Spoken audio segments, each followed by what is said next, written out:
Good afternoon and welcome. My name is Danielle Harris, and I'm the Program Manager for the Equity Assistance Center South, also known as EX South. The EX South supports 11 states plus DC and offers professional learning opportunities like this one, as well as customizable technical assistance at no cost to school districts. The EX South and the Center for Black Educator Development have partnered to deliver the Educational Justice Professional Learning Series.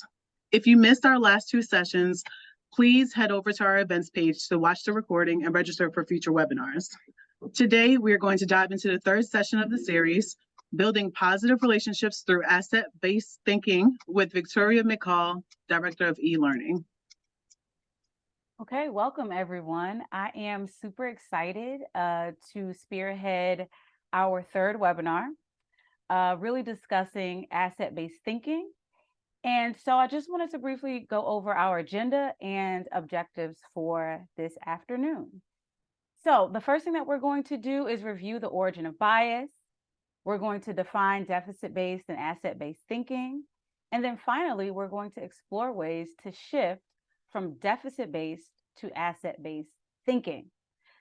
So before we dive into our new content, I wanted us to briefly review some of the content that we've gone over in our previous two webinars. So let's get some context for our discussion today. So in our previous sessions, we talked about bias. And specifically, we talked about how our biases are natural and based upon how we were raised, essentially how we grew up and how we were socialized.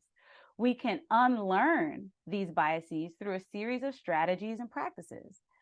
In our previous webinar, we've learned some strategies that could be helpful. I have listed two here. The first being understanding and recognizing dominant cultures in various spaces, but particularly in the educational setting, right? And in the workplace. And then also learning about cultural behaviors, specifically those that are different from our own, and even recognizing when we are engaging in cultural behaviors and then how to respond to them differently. So since we're on this wave of culture and just really thinking about how culture impacts all of us, I want us to think about this phrase or this idea that a fish doesn't know that it is wet, right? And so I want us to take this idea that a fish does not know that it is wet in our conversation about culture today, and in particular about our conversation regarding dominant culture. So previously we learned, and I want to bring this up again when we talk about a discussion on dominant culture, we get this definition from Culturally Proficient Instruction from Lindsay and others. So dominant culture is in diverse environments, there are dominant groups and there are marginalized groups. And so another way of really thinking about dominant culture is to understand it as mainstream culture. And so the dominant culture in a society, an institution, or space truly determines what will be upheld and valued. And so when we're having a conversation today about shifting from deficit-based to asset-based thinking and mindset work, what we're looking to do is really think about how have we determined what is valuable, what is meaningful, and then thinking about how some aspects of our identity can be privileged more than others within a culture. So let's dig into some new content and really talk about dominant culture. So the reason why I want us to frame it this way is to really understand how much the influence of culture has on our perception and even our understanding. So here's a passage, and I'm going to read the passage out loud, and you can read the passage silently. There are two questions that I want to somewhat frame and guide you as you read this passage. Number one, how would you describe your reading experience? So think about just like, how did you experience what you were reading? And what made it easier or harder for you to understand? Okay, so here's the passage. Having crumbled to 214 all out with Jonathan Trott's 84 not out of the glue across an otherwise brittle English innings, The tourists were back in the contest when Paul Collingwood's brace had the host wobbling at 100 for 5 at the turn of the 21st over. All right, so I can't see all of your faces, but if you had an experience similar to mine when I first read this, I was completely lost. So I want you to think about it in terms of your level of understanding. 1 being, what did I just read? And then 5 being, you know what, I could break this down like a Beyonce backup dancer. That's anyone who maybe did or did not go to the Renaissance tour. Okay, so when I saw this, I recognized that I could literally decode, pronounce, and understand every single word in this passage. And yet I had no idea what this passage was saying. And so I had to look it up and then understand that this was a passage talking about cricket. So cricket is a sport that is super popular in England, in the Caribbean, and in India. And furthermore, I learned that any English 5th grader would be able to comprehend this reading passage. And so you may be asking yourself, Victoria, why are you having us read a passage about cricket? Well, I'm having you read a passage about cricket so that you can understand that sometimes the barriers to understanding are connected to culture. And culture in and of itself is a language and is the lens to which we see and experience the world. A lack of understanding of culture, the cultural context of a space, greatly impedes our ability to understand what is going on. And I want to name that that is exactly what happened to me as I became a principal of a middle school in New Haven. And so I want to frame our conversation today about shifting to asset-based thinking with this understanding that the dominant culture, or the culture that upholds and has the most value, impacts how we see things. So this is me many moons ago. I was appointed a turnaround principal of a deemed struggling middle school in New Haven. And during this time, I was instructed to create a turnaround plan. And the only data that I really had about this school prior to jumping headfirst into this new role was the data that I had for 5 years of standardized test scores in Connecticut. That was the SBAC, the school climate data. So that meant things like test attendance, the amount of referrals, suspension data, right? And then finally, the school adult culture data. So then I was also looking at how satisfied or unsatisfied were the adults in the building. Was staff morale high? Was staff morale low? And so given this limited set of data, not having been a part of the community, I created a narrative about the school. And so the narrative that I created about the school was that there were low standardized test scores, right? That the school was disorganized in terms of like, it was unclear who was teaching what expectations were. And so I had in my idea, in my understanding, that people had low expectations of students and staff. Just looking over data, I also knew that the school was out of compliance with IEPs and 504 plans. Excuse me. There was this idea that families were difficult, and overall, I believe that the school was in need of fixing. And so again, this is me coming in with a particular perception. And so what impacted my perception was what I believed and what I was socialized to believe was a successful school. And so in this continued conversation about dominant culture, it was important for for me to understand and thinking about how to put this all together, that dominant culture, how I grew up, how I was raised, right? But then was influenced what I thought a successful school was. So a successful school had high standardized test scores. That was the most important factor of a successful school, right? Like, are 95 to 100% of the students at grade level or above? Then it was this idea of, were the students well-behaved and engaged? And for me, my perception of well-behaved and engaged involves students sitting straight up, involve this idea of students being engaged, meaning that they rose their hand immediately after a teacher asked the question. It meant that they were following the teacher with their eyes when the teacher was speaking, or they all looked at a student that was speaking. I know that you can see this picture on the bottom here. These are from my iPhone, so please don't judge me. I have a mini.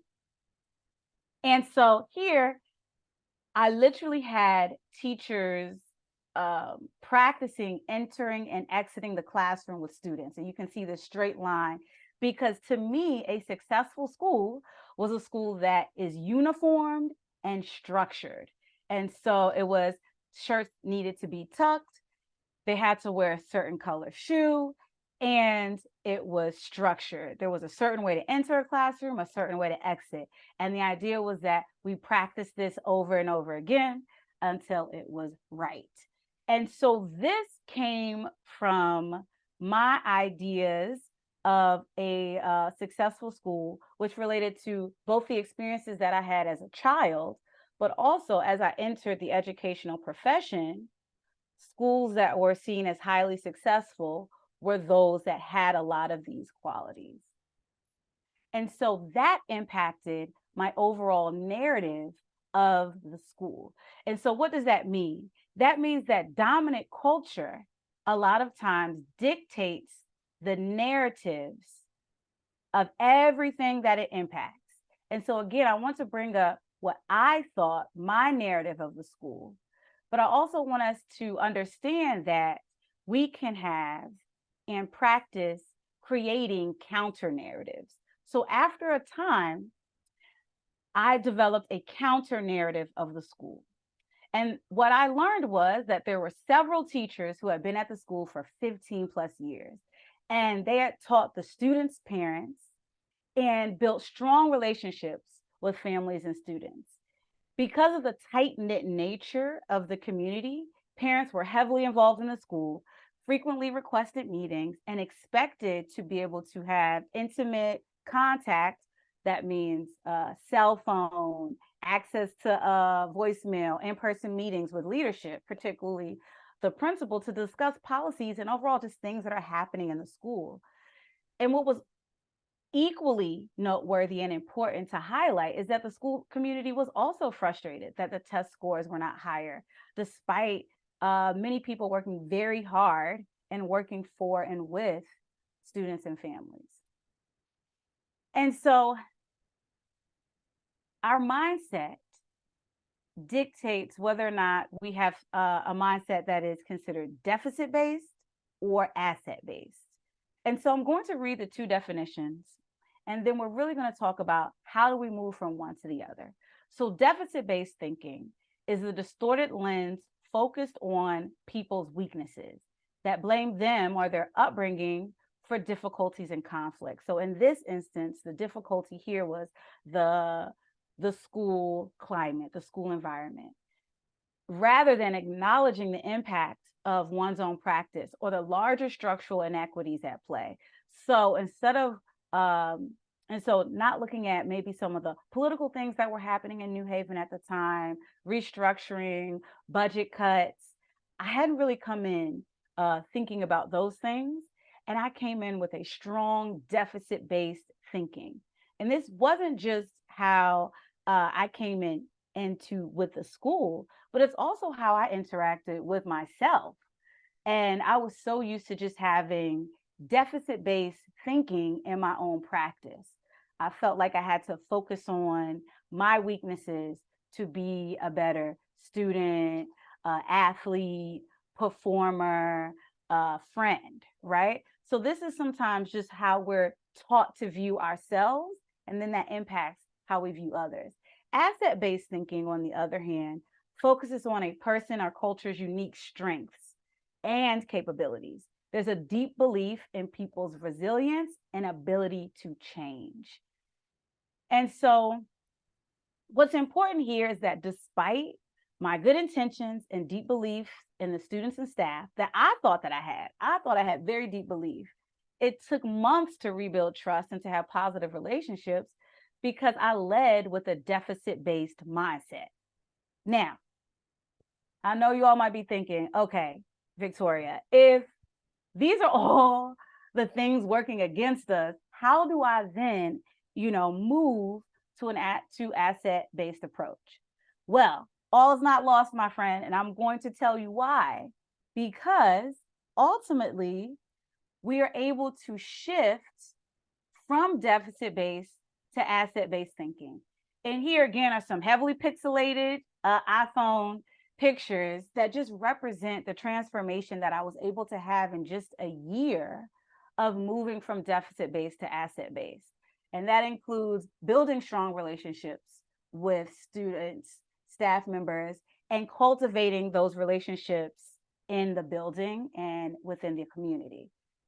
And so let's get ready to explore those shifts. So the very first way in which we can shift from deficit-based to asset-based thinking is by connecting through empathy and vulnerability. And so through deep empathy, we can learn to humanize and connect with those, especially those different from us. So deep empathy involves us understanding people's unmet needs, thoughts, feelings, and passions. Talking to people is the easiest way to add empathy to your daily practice and interactions with others, especially when combating with perceptions of others who are different from us. So had I led and connected through empathy, I would have been searching more for how to help people in the building. What are some needs that they have? What are their thoughts, feelings, and passions? And here are some ways in which you can connect through empathy. Here's some question stems to consider.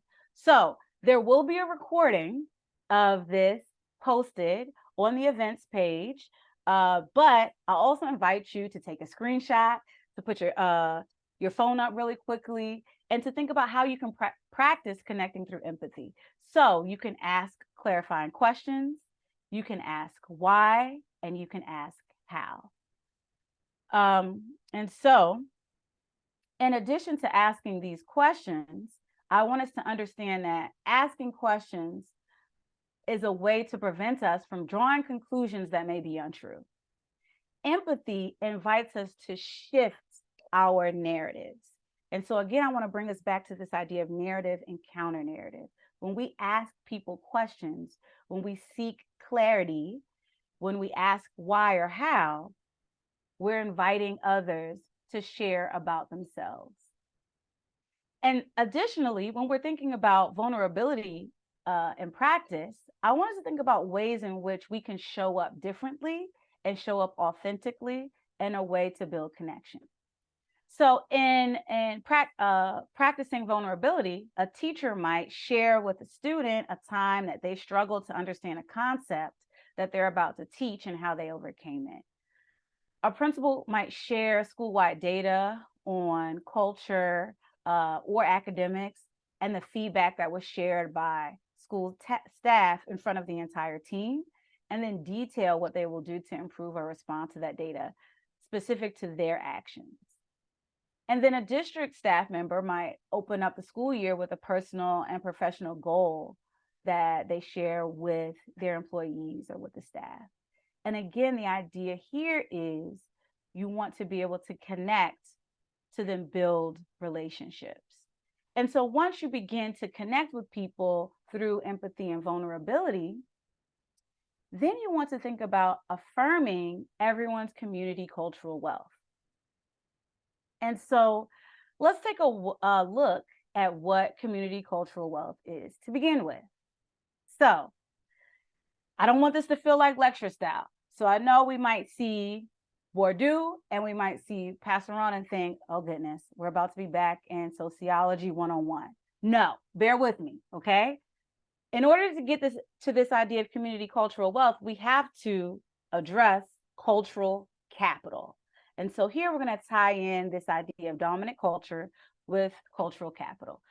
So according to Bourdieu and Passeron, cultural capital is the accumulation of cultural knowledge, skills, and abilities possessed and inherited by privileged groups in society.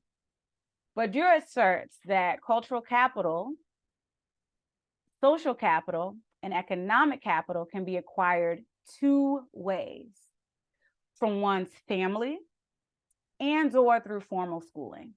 And so that's why we're thinking about it, because all of us in some way or form are in the business of formal schooling. So another way to explore this is to think about the what, who, why, and how of cultural capital. So the what is the accumulation of cultural knowledge, skills, and abilities. And the who is the privileged groups of society. The three types of capital that we're looking at are cultural capital, that's education and language. Do you have degrees, right? Do you speak the language, the lingua franca, the language that brings in the money, right? The social capital, that's the social networks and connections that you either have from your family or that you build through schooling. And then the economic capital, again, this is the, do you have money and material possessions from your family, or have you built that through schooling and the training that you've received? And what's important to note here is that the dominant groups within society are able to maintain power because access is limited, right? There are only a certain number of seats at Harvard and Dartmouth, right? And so access is limited to acquiring learning strategies to use these forms of capital for social mobility. And particularly in educational settings, the cultural capital of a dominant group is what's valued and it's what is taught. Think back to that opening paragraph, right? Those who do not adhere are viewed as deficient and in need of being taught the proper way. So if you did not understand that sentence, right, rather than maybe thinking about this idea of like, oh my goodness, you need to be taught how to play cricket, maybe we can think of it a different way. And that is where community cultural wealth comes in. And so one way that we can develop an asset-based approach to our relationships is through community cultural wealth. So in dominant culture, we know that there are particular groups and ideas and groups of people or institutions that are seen as more valuable or more meaningful than others. But Dr. Tara Yasso developed and explored an idea noting that communities of color actually do not need to be taught dominant forms of cultural capital, right? That they are rich in 6 types of capital, given their own resources, skills, abilities, histories, and lived experiences. For the next big chunk of this webinar, we're going to explore what those 6 types of capital are.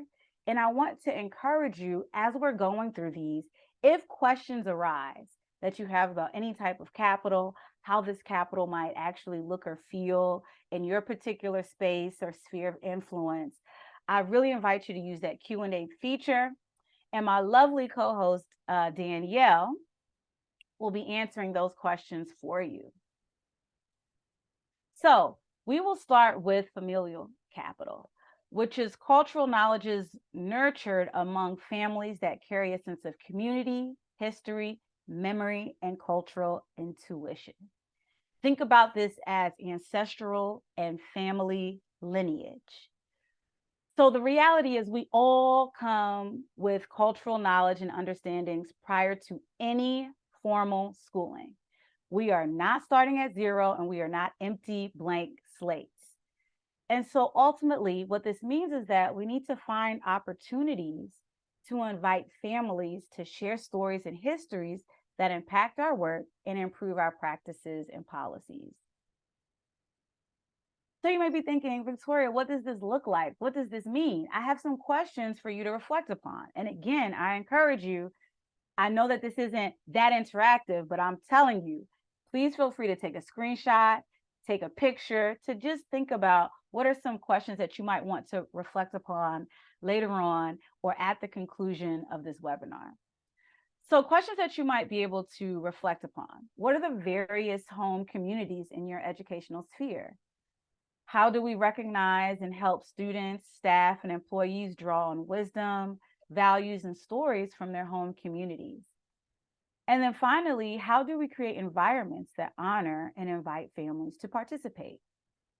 So when I think about this one, I am particularly drawn to this third one and thinking about my experience as, a turnaround principal, which even that phrase in itself has certain connotations, right? But it's like when I think about creating a space that honors and invites families to participate, did I create the structures that dictated how families participate? Right? Did I go off of like the dominant cultural understanding of family engagement, which was back to school night, right? Or report card night? Or did I think outside of the box or think about other ways to include families? Next, we have aspirational capital, and that's the ability to maintain hopes and dreams for the future, even in the face of real or perceived barriers. And it means striving for something higher than oneself. And so I want to start by just even saying here and naming that people are resilient and demonstrate this through their dreams and desires. So despite a lot of things that happen to us consistently, our dreams and desires persist. And these dreams can challenge our perceptions of what is realistic, especially when we come from a deficit-based mindset. And so I want you to think about, have you had dreams that were deemed impossible or unrealistic? And really, how did you confront or deal with that? And then I want us to think about that the reality is we can encourage and highlight others' personal and professional goals in their development. And so questions to reflect on here, or what are our beliefs about aspirations, right? Here I think about as a teacher, and I started teaching very young at 22 years old, and I was teaching high school. I had my own ideas of what students should dream to do, right? I was like, oh, they should definitely want a professional career as a doctor or a lawyer. And so my idea was that aspirations had to be big, and I was defining what big was. So I want us to even question what we think aspirations are, right? How are we learning about student, family, staff, and community aspirations? What do people dream? What are their desires? How are we supporting their aspirations? And then finally, can we assist in removing barriers to obtaining dreams? If you want to think about how this could live in a space, right? Perhaps an educator creates multiple opportunities and touch points within a curriculum for students to highlight their own interests and passions. And then they have the opportunity to map out and explore these. And then at the end, students can create their own toolkits that has people that they can learn from, books that they could read, or things that they could do to build the knowledge base on something that they're interested in, something that they're passionate about. Next, we have navigational capital. And these are skills for maneuvering through social institutions, and particularly understanding unwritten rules. Now, this is a big one because, my main question here is, have you ever had to figure out how to behave or perform in new spaces? Okay, not just me. All right, I don't see your hands, but I'm imagining that we have all been in a space where we've had to figure out how to perform in a way that we're not accustomed to. And so the ability to adapt to different settings requires a particular skill set, right? And Dr. Yasso would say that this skill set is, is navigational capital. And so what we can do is work to uncover and explain the unwritten and unspoken rules within our organizations and their policies. And so when I even think about when I entered into a different work environment, I learned that there was a thing called HHP, which was head hits pillow. And so it's this idea that you had until all night, or maybe I guess even until the next day for a deliverable. And so the unwritten rule there was that you worked until something was done, not until the end of the day. And not even understanding that rule initially meant that there was some misunderstandings and miscommunications that happened in the office. And also it just made it difficult to navigate in the space. And so questions that we should be reflecting upon with navigational capital is, number one, are we aware of the differences between the dominant culture of our educational institutions and the people that we serve? How do we help students, families, and staff navigate our institutions? So are we helping to set people up for success in our spaces? And are we observing and making notes of interactions between peers, teachers, faculty, and community members?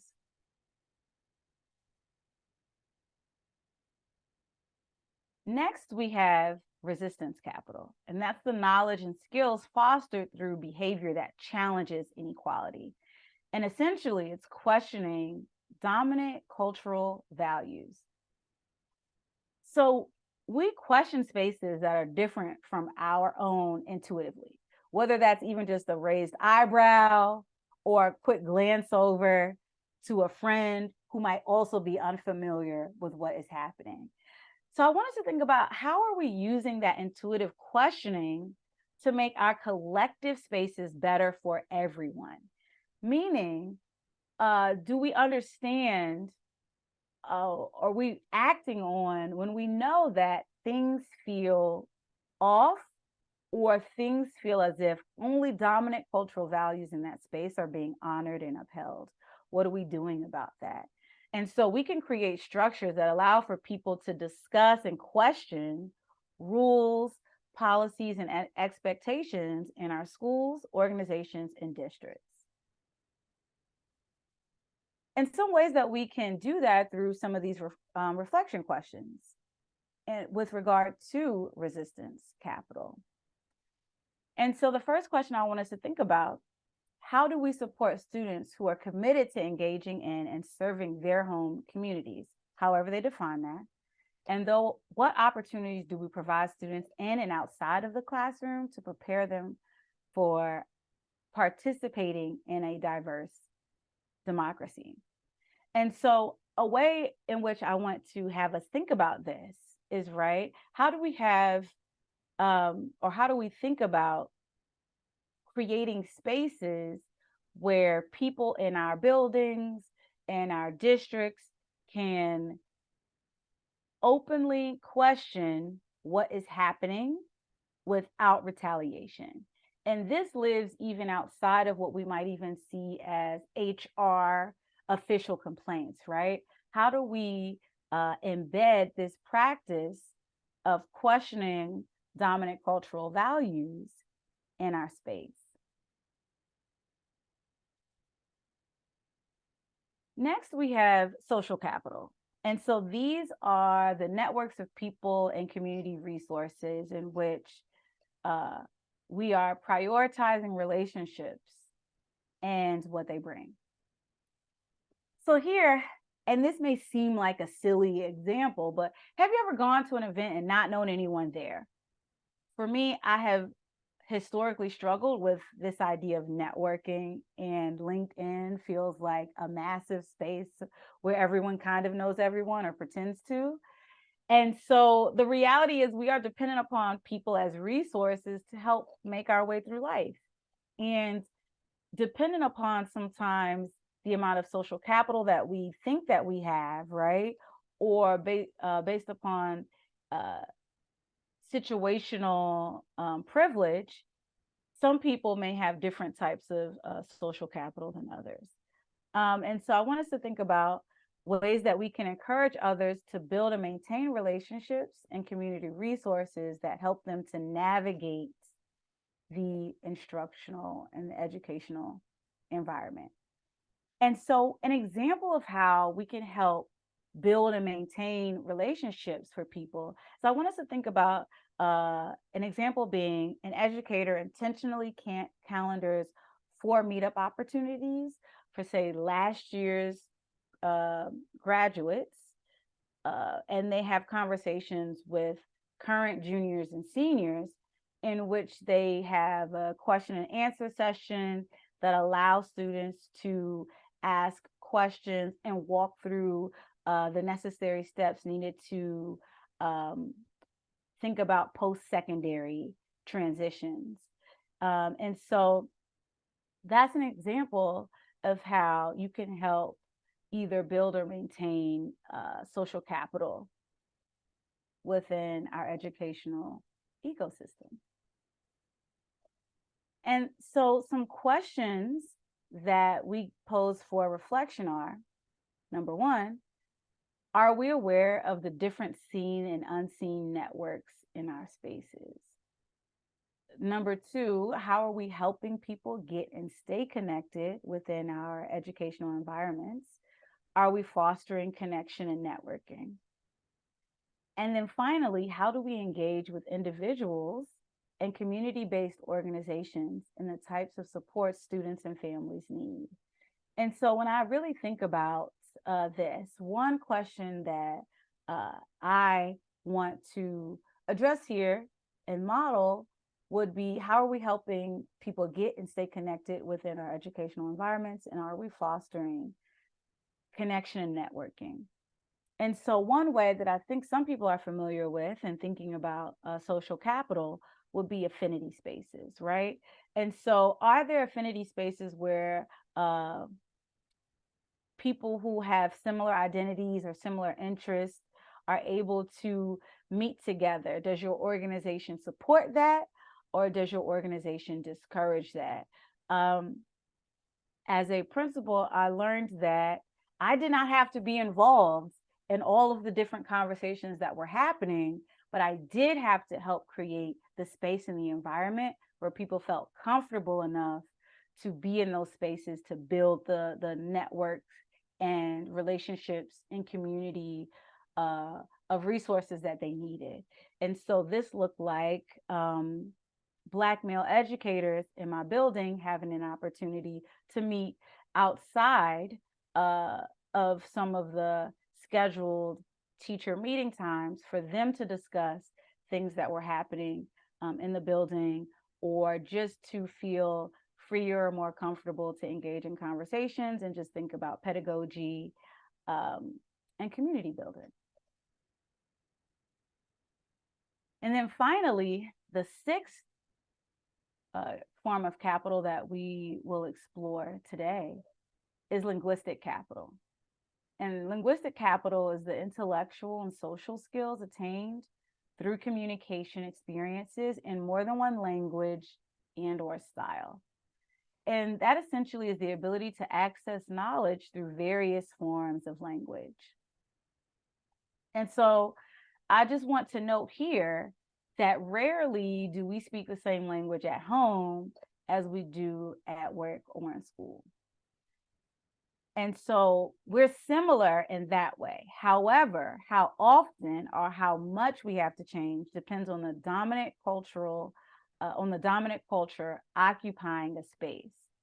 What this means is that some people have to switch or code switch the ways in which they speak or the style of speech more than others, depending on how, in what proximity to dominant culture they are. And so we should encourage others ultimately to use their listening and decision-making skills learned from their multiple communication styles to improve our educational and work environments. And so what I mean by these skills, I want us to think about a student that's able to translate for her parents during back to school night, right? This student has developed listening, empathy, and decision-making skills. And that this student has to think about, how do I translate this? what does this word mean into this word? How do I pause and reflect and take the time to understand where my parents are coming from and relay that to my teacher or vice versa? And so we should acknowledge that the people that we work with and the students and families that we have communicate in different ways. And so some questions to reflect upon would be, what are the various language styles in our school, community, district, and or state?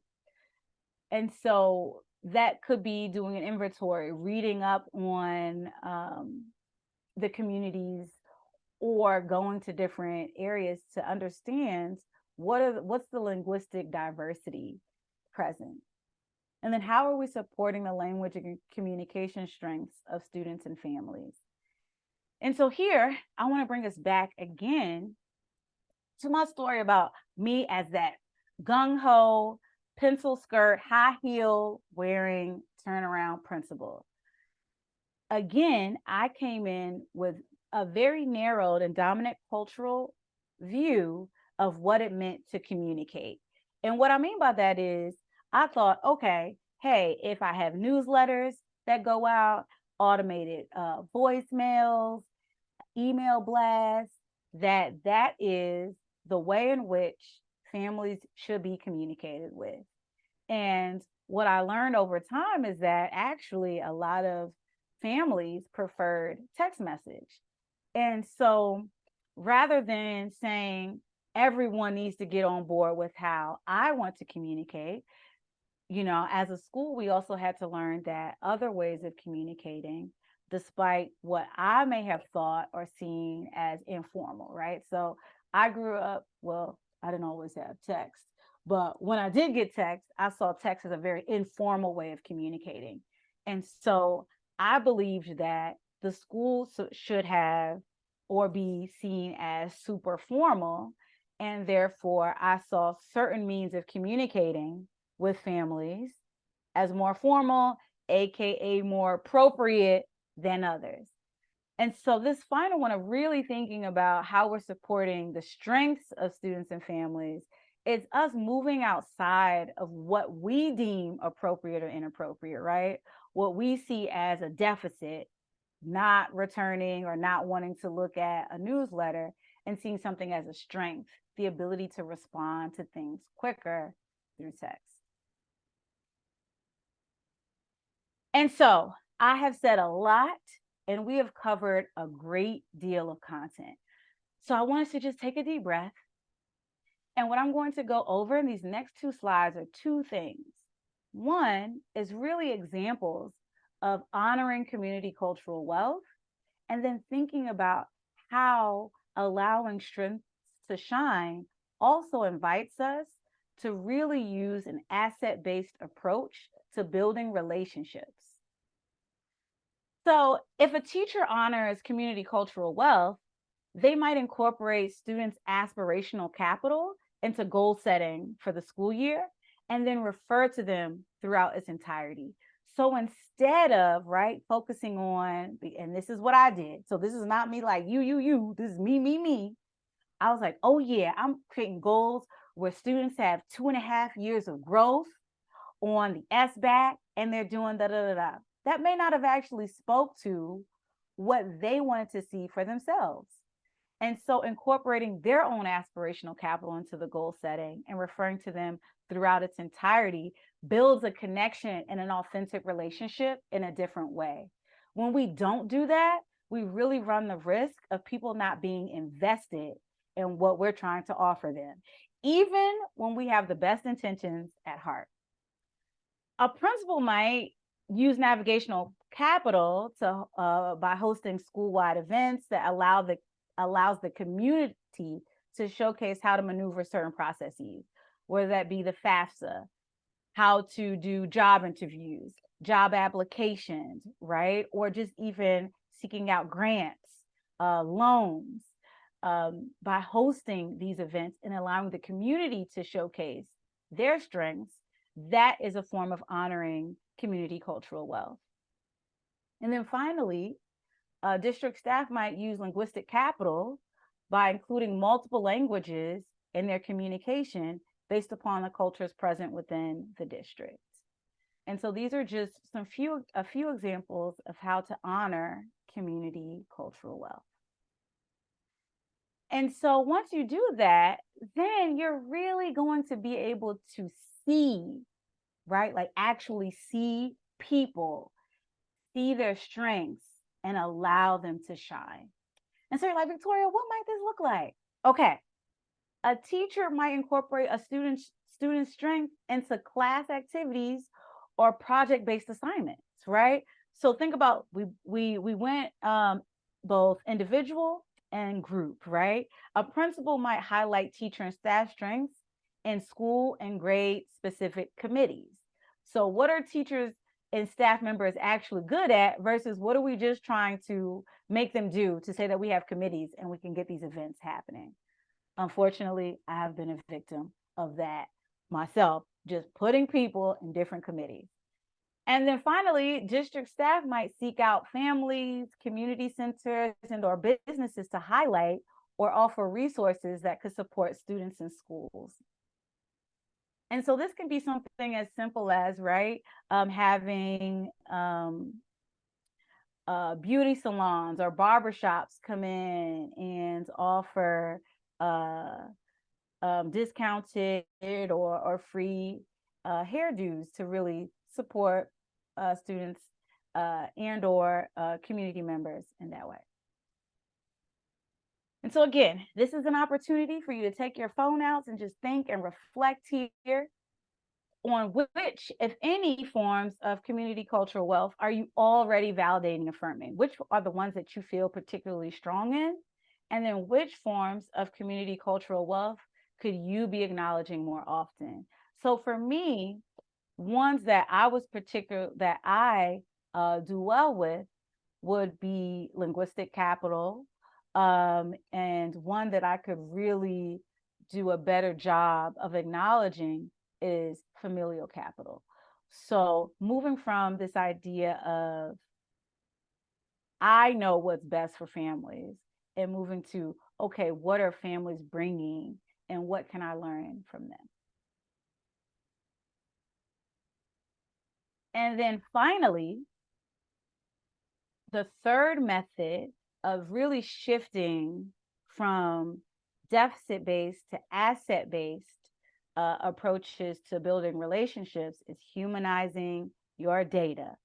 You all, if I had known this before, I probably would have saved myself and others a lot of heartache, like legitimately heartache, miscommunication, and misinformation. And so I also want to recognize here that even in me saying data, there's potential tension here. Because what we're saying is like, what are we actually thinking about when we say that we're measuring something? And why are we measuring it? And what, in terms of what we're deciding to measure or not measure, what does that say? And what are we implying? And so I think it's really important that I note here that even in humanizing our data, that dominant cultural values and the lens to which we come in impacts what we even decide to measure or not. And so as we go through these next series of slides, I just want to honor and make space for that tension that is present. And so one way that we engage in this is through examining your public data. And so for better or for worse, every state education organization publicly issues its data. And if you look over the data, I want you to think about the following questions, right? So this applies to anyone at any level. What historical patterns do you notice within your school or district? What opportunities are there for additional data collection, right? And even here, thinking about what can we add? I want us to think back to those 6 forms of capital, right? How are we capturing data, right, for those 6 forms of capital and not just the cultural capital that Bourdieu talks about? And then who could you collaborate with to really make this happen, to really expand our understanding of the data and the data collection process? And so you might be saying, Victoria, what does this look like? Data is a whole bunch, a lot of things, right? You are absolutely correct. So here's some ways in which, some examples of how you can examine your public data. So a teacher might look into the number of referrals that they have and notice any patterns within the children that are being referred out of their classroom, right? You might examine grades, test scores from their classrooms. Are there patterns connected to identity markers? And so identity markers is something that is brought up in webinars 1 and 2. And identity markers are parts of us that might be racial identity, ethnic identity, gender, sexual orientation, geographical region, the language or languages that you speak, right? All of these, are there patterns that are connected to those things? And so when I think back to my own deficit-based approach, right, I may have only looked at the negative things, right? But what are some also positive things that you can see in the data? Also, a principal might review the school-wide data for at least the past 10 years and make note of the patterns present within the data as well that are based upon identity markers, right? Like I said, race, gender, ethnicity, language, socioeconomic status, regions, right? Do you notice things for different neighborhoods? And then create a cadence for themselves and the leadership team to review that school-wide data and maybe try to think through how to respond to that.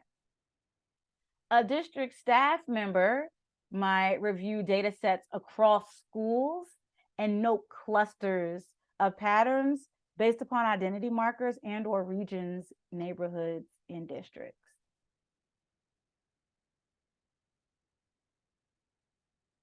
So another way to humanize your data is really to, and I want us to really see this as a culmination of moving from connecting through empathy and asking those why, how questions, and then really think about how often do you seek or do we seek student, staff, family, employee, and community feedback? Do we only do this on 360 survey data that comes out once or twice a year, right? What does it look like to have student, staff, employee check-ins and checkouts? And again, this is reimagining other ways of seeing and maintaining the humanity of data points. And again, I'm bringing this up because despite having been in education for 10, 15 plus years and seeing and understanding children walking into my classroom, it was like a shift, a mindset shift when I became a leader, where I started to not see children, not see teachers, and not see families, but really just started to see numbers and who people represented. And so when we're thinking about data too, I want us to also see this as an opportunity to even reimagine the groups that we create. And what I mean by that is groups of this idea of low income, right? Or this group of data of low performing students or students who are below basic, right? And then how, if we really have check-ins with them, if we get feedback from them, how do we continue to break down the walls that we create when we see people as a number? And so what might that look like? That will look like a teacher might seek out a system and cadence for getting feedback from students and families, and think of ways to include check-ins and checkouts for students into lessons and or advisories or homerooms, right? So like, how can you, and how might a teacher think about how to get feedback from all the many people that they interact with, and how can we do this more consistently? A principal might think about how to engage with staff, families, and communities in ways that are more collaborative with decision making. And where are there stronger ways to seek input within the school? Principal might also think about how to engage with staff, families, and communities with frequent check-ins and how that might look different for different people and positions, right? So some, right, you have the person that you may be more comfortable with, right, that you build stronger relationships with, but how do you ensure that you take out the time to even check in or connect with people that you may not naturally connect with? And then finally, a district staff member might think about if the current timelines for feedback and engagement on projects are long enough to seek the input from all people impacted by district decisions. And all the people include families, community members, teachers, school leaders, and non-instructional school staff. So sometimes, right, districts might be in a position where they're like, hey, actually, we did want teacher and community input, but we had a really tight deadline with this budget, and we did not have 6 months to get input from all these different people. So let's rethink some of our timelines and what that means. And so when we think about practicing this shift from deficit-based to asset-based thinking, and using that to build relationships, we do have to practice this. And so we were given 3 methods to think about that. And so I want you to think about the following.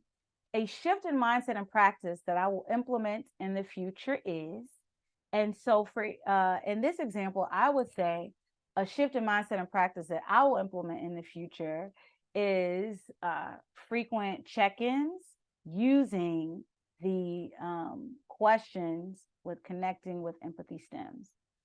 So I want you to think about what might be a shift in mindset and practice that you can implement in the future.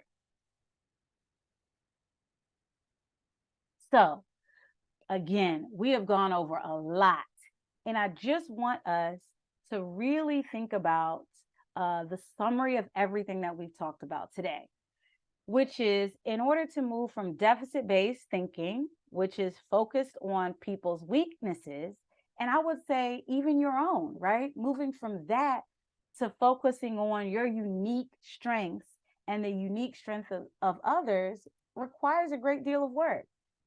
We have to first recognize strengths, and that means affirming everyone's community cultural wealth.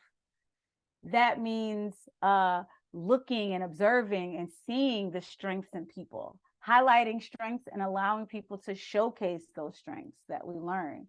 That means becoming more empathetic by asking questions and not making assumptions. It also means humanizing the data, right? That we seek feedback from everyone and not just the people that we are more comfortable with, just given how we were raised, right? And so I want to thank everyone for going on this journey with me and my own vulnerability and building empathy, right? And learning how to move from a deficit-based model and approach to building relationships to one that is asset-based. And so there is a survey that will be put in the chat for all of you to complete. We will definitely be using that survey data to improve our webinars. And remember, this is just webinar 3 of 6, and we look forward to seeing you in future webinars. Thank you again, and have a great afternoon.